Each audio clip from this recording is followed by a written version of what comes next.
آفاق کے ہر ہر گوشے میں قرآن سنا کر دم لینا، اب رکنا نہیں، اب تھمنا نہیں، فردوس میں جا کر دم لینا۔ اعوذ باللہ من الشیطان الرجیم، بسم اللہ الرحمن الرحیم۔ لا تعداد درود و سلام نبی صلی اللہ علیہ وآلہ وسلم پر اور ان کی آل پر۔ اللہ تعالیٰ سے دعا ہے اللہ پاک کی ذات ہمیں دنیا اور آخرت میں کامیاب فرمائے، آمین ثم آمین۔ آج ہم شروع کریں گے سورہ آل عمران کی آیت نمبر 101 سے، جس میں اللہ سبحانہ تعالیٰ فرماتے ہیں گویا ظاہر ہے کہ تم کیسے کفر کر سکتے ہو، باوجود یہ کہ تم اللہ سبحانہ تعالیٰ کی آیتیں تم پر پڑھی جاتی ہیں اور تم میں رسول اللہ صلی اللہ علیہ وآلہ وسلم موجود ہے۔ جو شخص اللہ سبحانہ تعالیٰ کے دین کو مضبوط تھام لے تو بلا شبہ اسے راہ راست دکھا دی گئی۔ یہ کن لوگوں کو تنبیہ کی جا رہی ہے کہ تم کیسے کفر کر سکتے ہو، حالانکہ اللہ سبحانہ تعالیٰ کے نبی جو ہیں وہ تم میں موجود ہیں۔ یہ پچھلی جو ویڈیو میں نے بنائی تھی اس میں میں نے یہ عرض کیا تھا، جو بات میں نے کھولی تھی، کہ اوس اور خزرج دو قبیلے تھے جو مسلمان ہونے سے پہلے یہودی تھے، ان کی آپس میں دشمنی تھی، ان کی لڑائی ہوئی، جنگ مطلب صحیح لڑائی ہوئی۔ تو جب نبی صلی اللہ علیہ وآلہ وسلم پر وہ ایمان لے آئے، مسلمان ہو گئے، تو وہ ایک مجلس میں کٹھے بیٹھے ہوئے تھے، تو ایک جو منافق تھا اس سے یہ برداشت نہ ہوا، اس نے ان کی جو پرانی دشمنی تھی ان کی باتیں چھیڑ دیں، وہ یہاں تک کہ لڑائی تک بات پہنچ گئی۔ آپ صلی اللہ علیہ وآلہ وسلم وہاں تشریف لے آئے اور لڑائی ختم ہو گئی۔ پھر اللہ سبحانہ تعالیٰ اب ان کے بارے میں پھر سورہ آل عمران کی 101 نمبر آیت میں فرمایا جا رہا ہے کہ تم کیسے کفر کر سکتے ہو۔ ابھی یہاں پہ ایک پوائنٹ ہے، کفر کا لفظ یہاں استعمال ہوا ہے کہ نبی صلی اللہ علیہ وآلہ وسلم پر ایمان لے آنا اور عمل نہ کرنا، یہ میں نہیں کہہ رہا، یہ قرآن پاک میں یہ چیز واضح دلیل دی ہوئی ہے۔ آگے جو 3-4 آیتوں کے بعد اللہ سبحانہ تعالیٰ فرمائے گا یہ آیتیں جو ہیں یہ پڑھی جاتی ہیں تاکہ لوگ سمجھیں، تو سمجھنے والی تو اس میں یہی بات ہے واللہ عالم، کہ اگر آپ فرمان رسول اللہ صلی اللہ علیہ وآلہ وسلم پہ عمل نہیں کرتے تو وہ کفر کے دائرے میں آ جاتی ہے بات، واللہ عالم۔ اچھا، آگے والی آیت میں اللہ سبحانہ تعالیٰ فرماتے ہیں اے ایمان والو اللہ سبحانہ تعالیٰ سے اتنا ڈرو جتنا اس سے ڈرنا چاہیے۔ دیکھو مرتے دم تک مسلمان ہی رہنا، کہ اللہ سبحانہ تعالیٰ سے اتنا ڈرو جتنا ڈرنا چاہیے۔ جیسے قرآن میں اللہ سبحانہ تعالیٰ نے احکامات جاری فرمائے ہیں، نماز پڑھو، زکوٰۃ دو، حج کرو، ٹھیک ہے، حقوق العباد جو ہے اس کی پہرے داری دو، ماں باپ کے ساتھ حسن سلوک کرو، رشتہ داروں کے ساتھ اچھے طریقے سے پیش آؤ، بڑوں کا ادب کرو۔ یہ جو چیزیں ہیں یہ تب بندہ کرتا ہے جب بندے میں اللہ سبحانہ تعالیٰ کا ڈر، خوف پیدا ہوتا ہے۔ سردیوں کی رات ہو، میں یہاں پہ ایک اگزامپل دینا چاہتا ہوں تاکہ سمجھ میں بات آ جائے۔ بالکل سردیوں کی رات ہو تو سحری کے ٹائم، مطلب جب فجر کی، مطلب رمضان میں نہیں، رمضان سے ہٹ کے، رمضان کے مہینے سے ہٹ کے، تو 3-4 بجے تو وہی بندہ اٹھے گا جس کو اللہ تعالیٰ سے محبت ہوگی یا اس کا ڈر ہوگا۔ محبت تو بہت والا رتبہ چلا جاتا ہے نا۔ یہاں اللہ سبحانہ تعالیٰ فرما رہے ہیں کہ ڈرو مجھ سے اتنا جتنا ڈرنا چاہیے۔ کیسے مانگنا ہے تو اس سے مانگو، کچھ رونا دھونا ہے، آپ کا کوئی تکلیف ہے، غم ہے، دکھ ہے، درد ہے، تنگ دستی ہے، جو بھی ہے اس کے آگے جھکو، اس سے ڈرو، کیونکہ سارے جتنے بھی خزانے ہیں سب کا مالک وہ ہے، کسی کے پاس کچھ بھی نہیں ہے۔ تو اور آگے اللہ سبحانہ تعالیٰ فرما رہے ہیں اللہ سبحانہ تعالیٰ کی رسی کو سب مل کر مضبوط تھام لو۔ یہ کس رسی کی بات ہو رہی ہے؟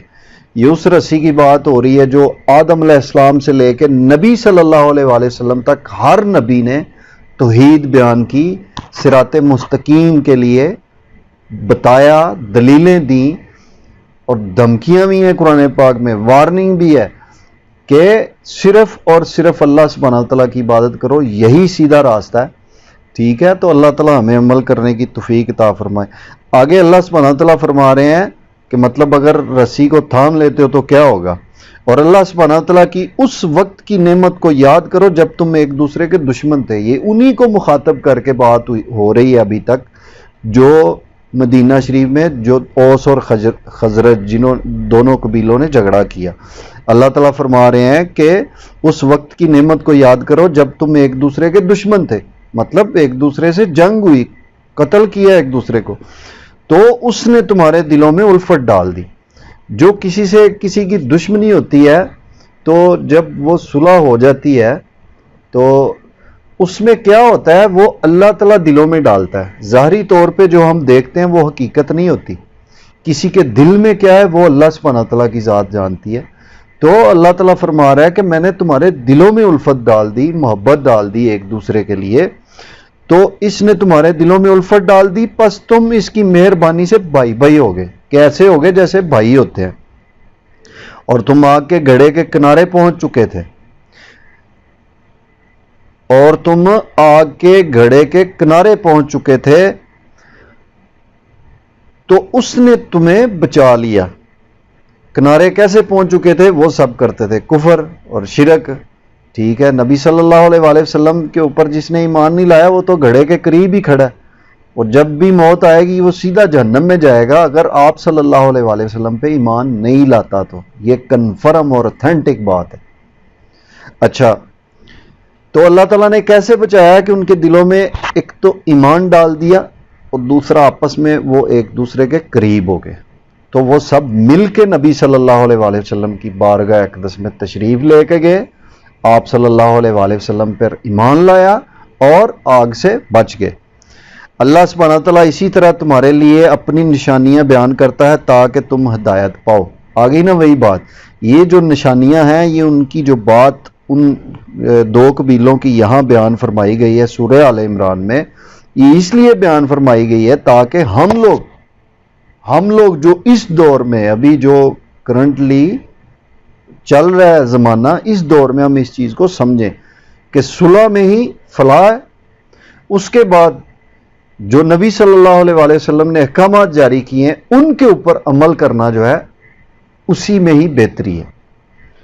اچھا, آگے اللہ سبحانہ تعالیٰ فرما رہے ہیں تم میں سے ایک جماعت ایسی ہونی چاہیے جو بھلائی کی طرف بلائے اور نیک کاموں کا حکم دے اور برے کاموں سے روکے, یہی لوگ فلاح و نجات پانے والے ہیں. جب سے دنیا بنی تب سے لے کے ابھی تک جو بندہ نیکی کی طرف بلاتا ہے, فلاح کی طرف بلاتا ہے, اچھائی کا مطلب بولتا ہے لوگوں کو, کوشش کرتا ہے, اس کے لیے فلاح ہی فلاح ہے. یہ اتھینٹک بات ہے, یہ میری خود کی مطلب میں نے پریکٹیکل کی ہے اس کا, یہ حقیقت ہے. سب کا مالک جب وہ ہے, رازق وہ ہے, خالق وہ ہے, سارا کچھ دینے والا وہ ہے, تو جب ہم اس کے ساتھ جڑ جائیں گے, جب اس کی نسبت اختیار کرنے کی کوشش کریں گے, نبی صلی اللہ علیہ وآلہ وسلم سے اور ان کی آل اولاد سے محبت کریں گے, تو آٹومیٹک اللہ سبحانہ تعالیٰ ہمارے دلوں میں الفتیں بھی ڈال دے گا اور ہمارے لیے آسانیاں بھی پیدا کر دے گا اور آگ سے بھی بچائے گا انشاءاللہ. تم ان لوگوں کی طرح نہ ہو جانا جنہوں نے اپنے پاس روشن دلیلیں آ جانے کے بعد بھی تفرقہ ڈالا. ساری مطلب پہلے ان کو جو ان کے اوپر اللہ سبحانہ تعالیٰ نے احسانات کیے وہ یاد کروائے, پھر کیسے کیسے ان کو راہ راست پر لے کے آئے وہ یاد کروایا. پھر اب اللہ سبحانہ تعالیٰ یہاں دلیل دے رہے ہیں کہ ان لوگوں کی طرح مت ہو جانا جنہوں نے آپس میں تفرقہ ڈالا, روشن دلیلیں آ جانے کے باوجود بھی آپس میں تفرقہ ڈالا. وہ کون لوگ ہیں؟ وہ یہود اور نصارہ, وہ دو جو قومیں ہیں ان کی بات ہو رہی ہے, کیونکہ انہوں نے عیسیٰ علیہ السلام کے ساتھ, موسیٰ علیہ السلام کے ساتھ کیا کیا وہ آگے انشاءاللہ سورہ طٰہٰ میں اور بھی صورتوں میں وہ ذکر خیر آئے گا انشاءاللہ. اور اختلافات کیا, انہی لوگوں کے لیے بڑا عذاب ہے. جس نے اپنے نبی کی بات نہیں مانی اس کے لیے کیا ہے؟ یہ قرآن جو ہے یہ کس پہ نازل ہوا؟ نبی صلی اللہ علیہ وآلہ وسلم پہ. تو ان کی جو بات نہیں مانے گا اس کے ساتھ کیا ہوگا؟ یہی ہوگا جو پیچھے نبیوں کی جنہوں نے بات نہیں مانی, جو ان کے ساتھ ہوا وہی اب بھی ہوگا اگر کوئی نہیں مانے گا. تو اللہ تعالیٰ ہمیں توفیق دے کہ ہم ہر چیز سے زیادہ نبی صلی اللہ علیہ وآلہ وسلم سے محبت کریں. آمین ثم آمین. سب سے بڑا عذاب کہاں سے شروع ہوگا اس کے بارے میں آگے آیت نمبر 102 میں بتایا جا رہا ہے، 106 میں، کہ جس دن بعض چہرے سفید ہوں گے اور بعض سیاہ چہرے ہوں گے۔ اللہ اکبر۔ جو سیاہ والا لفظ ہے وہ دو بار استعمال ہوا ہے۔ سیاہ کو عربی میں بولتے ہیں اسود، یہاں پہ جو لفظ قرآن پاک میں استعمال ہوا ہے وہ ہوا ہے اسودت، مطلب سیاہ سے بھی سیاہ تر، مطلب جیسے ایک وہ لفظوں کی جو گرومنگ ہوتی ہے، ایکسٹینشنز ہوتی ہیں کہ ایک لفظ کی 3 قسمیں ہوتی ہیں، تو یہاں جو سب سے بڑی تیسری قسم ہے وہ یہاں پہ قرآن پاک میں استعمال ہو رہی ہے۔ تو بعض لوگوں کے چہرے سفید ہوں گے اور بعض لوگوں کے چہرے سیاہ چہرے ہوں گے۔ اللہ اکبر۔ کیوں ہوں گے؟ کیا ان سے پوچھا جائے گا؟ ان سے پوچھا جائے گا جن کے چہرے سیاہ ہوں گے، کیا تم نے ایمان لانے کے بعد کفر کیا؟ یہ کس ایمان کی بات ہو رہی ہے؟ یہ اس ایمان کی بات نہیں ہو رہی کہ جو زبان سے ایمان لایا بعد میں کافر ہو گیا، نہیں، یہ اس ایمان کی بات، بڑی غور سے سننے والی بات ہے، یہ اس ایمان کی بات ہو رہی ہے جو انہوں نے نبیوں کی جب تبلیغ سنی، جب قرآن، جیسے آج کوئی قرآن سنتا ہے، دل سے مانتا ہے یہ بات صحیح ہے لیکن عملاً اس پہ عمل نہیں کرتا، مطلب بات اور طرف جا رہی ہے۔ اس کی ڈیفینیشن میں جاؤں گا، بہت لمبی بات ہو جائے گی، مطلب شارٹ کٹ کہ موسیٰ علیہ، میں ایک ایگزامپل دیتا ہوں قرآن میں سے ہی، فرعون اور اس کے جو حواری ہیں وہ موسیٰ علیہ السلام کو مان گئے تھے اندر سے کہ یہ واقعی نبی ہے، کیونکہ یہ جو دکھا رہا ہے یہ جادو نہیں ہے، یہ معجزے ہیں، لیکن زبان سے انہوں نے اقرار نہیں کیا، مطلب دل سے ایک بار ایمان لے آئے تو بعد میں آٹومیٹک کیا ہو گیا پھر؟ کفر۔ تو اللہ سبحانہ وتعالیٰ فرما رہے ہیں کیا تم ایمان لانے کے بعد تم نے کفر کیا؟ اب اپنے کفر کا عذاب چکھو۔ اللہ اکبر۔ اور سفید چہرے والے اللہ سبحانہ وتعالیٰ کی رحمت میں داخل ہوں گے اور اس میں ہمیشہ رہیں گے۔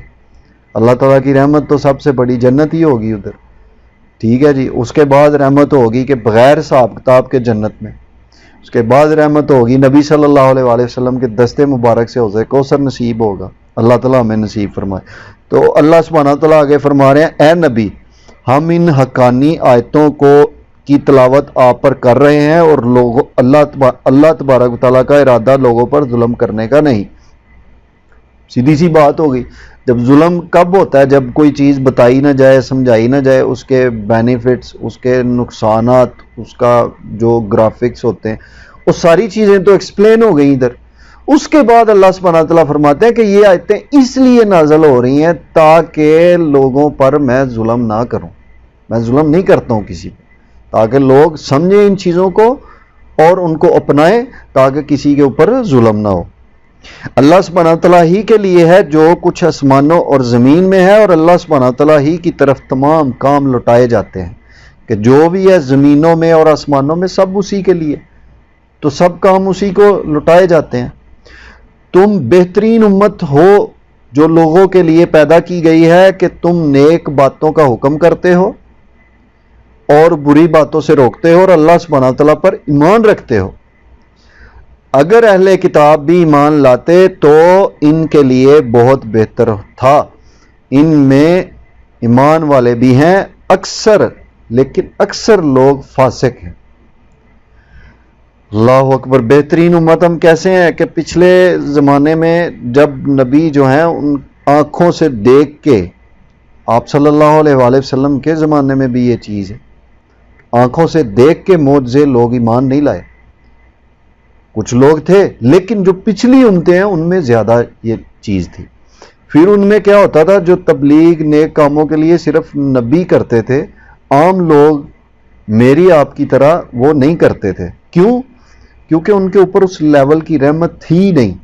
تو اس امت کو خصوصی رحمت کا لیبل جو دیا گیا ہے وہ اس لیے دیا گیا ہے کیونکہ ایک نمبر پہ دیکھیں، ہمارا ایمان ہے کہ اللہ ہے، اور اس کی جو ہے وہ کریشن ہوتی ہے ہمارے دماغ میں، عقل میں، دل میں، کہ واقعی اللہ ہے۔ ہم ایک مطلب وہ تیار کر لیتے ہیں پرسیپشن اپنے دماغ میں کہ واقعی اللہ ہے۔ دوسرے نمبر پہ ہم لوگ بڑے کانفیڈنس کے ساتھ عمل کرتے ہیں کہ ہمیں اس کا اجر ملے گا۔ تیسرے نمبر پہ ہم لوگ پورے اعتبار کے ساتھ تبلیغ کرتے ہیں کہ یہ بات جو ہے یہ اصل ہے، یہ لوگوں تک جانی چاہیے، آگے اس کا کام ہے کہ وہ اس میں برکت ڈالتا ہے، لوگوں کو ہدایت ہمارے تھرو ملتی ہے یا کیسے، وہ اللہ سبحانہ تعالیٰ کا کام ہے۔ تو اللہ سبحانہ تعالیٰ فرما رہے ہیں اگر اہل کتاب بھی ایمان لاتے تو ان کے لیے بہتر تھا، لیکن ان میں ایمان لانے والے بھی ہیں اور اکثر فاسق بھی ہیں۔ اللہ سبحانہ تعالیٰ ہمیں فاسقین سے بچائے، منافقین سے بچائے اور مشرکین سے بچائے، بدعات کرنے والوں سے بچائے۔ اللہ سبحانہ تعالیٰ ہمیں شرک اور کفر اور بدعات سے بچائے اور قیامت والے دن ہمارے ساتھ رحم والا معاملہ فرمائے۔ اللہ تبارک تعالیٰ سے خصوصی دعا ہے کہ یا اللہ پاک جن جن لوگوں کے ماں باپ اس دنیا میں نہیں ہیں ان کی مغفرت فرما، اور جن کے ماں باپ زندہ ہیں ان کو ان کی فرما برداری کرنے کی توفیق عطا فرما۔ وما علینا الا البلاغ۔